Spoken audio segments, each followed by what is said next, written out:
तलब महमूद एक भारतीय गायक और अभिनेता थे। अपनी थरथराती आवाज से मशहूर उनको गजल की दुनिया का राजा भी कहा जाता था। बचपन में तलब ने अपने पिता की नकल करने की कोशिश की, जिसका घर में ज्यादा समर्थन नहीं मिला। उनकी एक बुआ उनको सुनती थी और प्रोत्साहन देती थी। उन्होंने ही अपनी जिद पर किशोर तलब को संगीत की शिक्षा के लिए मॉरिस कॉलेज में दाखिल करवा दिया। 16 साल की उम्र में तलब को कमल दास गुप्ता का गीत सब दिन एक समान नहीं गाने का मौका मिला। ये गीत प्रसारित होने के बाद लखनऊ में बहुत लोकप्रिय हुआ। लगभग 1 साल के भीतर प्रसिद्ध संगीत रिकॉर्डिंग कंपनी HMV की टीम कलकत्ता से लखनऊ आई और पहले उनके 2 गाने रिकॉर्ड किए गए। उनके चलने के बाद तलब के 4 और गाने रिकॉर्ड किए गए, जिसमें गजल तस्वीर तेरी दिल मेरा बहला न सकेगी, तेरी दिल मेरा बहला न सकेगी। गाने की ये रफ्तार तलब लंबे समय तक इसलिए कायम नहीं रख पाए क्योंकि गायक के रूप में ख्याति से उन्हें तसल्ली नहीं थी और वे स्वयं को एक सफल और स्थापित अभिनेता के रूप में देखना चाहते थे। बावजूद इस हकीकत के कि वे जितने अच्छे गायक थे उतने अच्छे अभिनेता नहीं, पर उनकी आवाज की लालसा में उन्हें अभिनय का मौका भी दिया।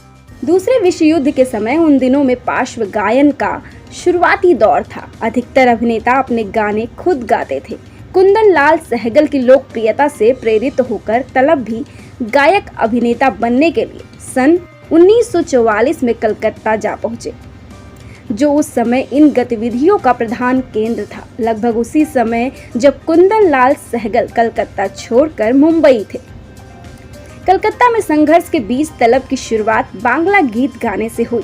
रिकॉर्डिंग कंपनी ने गायक के रूप में उनको तपन कुमार नाम से गवाया।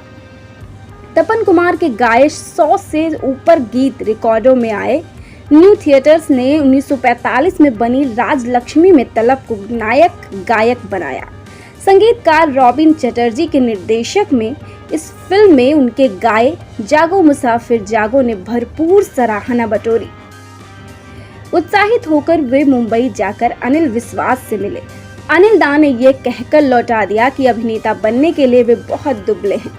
बदन पर चर्बी चढ़ाकर जाने की नसीहत के साथ तलब वापस कलकत्ता चले गए, जहां उन्हें 1949 तक कुल 2 फिल्में ही मिली, तुम और वो और समाप्ति। कलकत्ता में काम ढीला देखकर वे पुनः मुंबई पहुंच गए।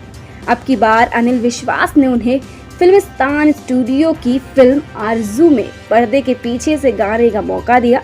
दिलीप कुमार के ऊपर फिल्माया गीत ए दिल मुझे ऐसी जगह ले चल हिट हो गया और तलब की कपकपाती आवाज संगीतकारों की निगाहों में जम गई। मुझे ऐसी जगह ले चल जहां कोई ना हो।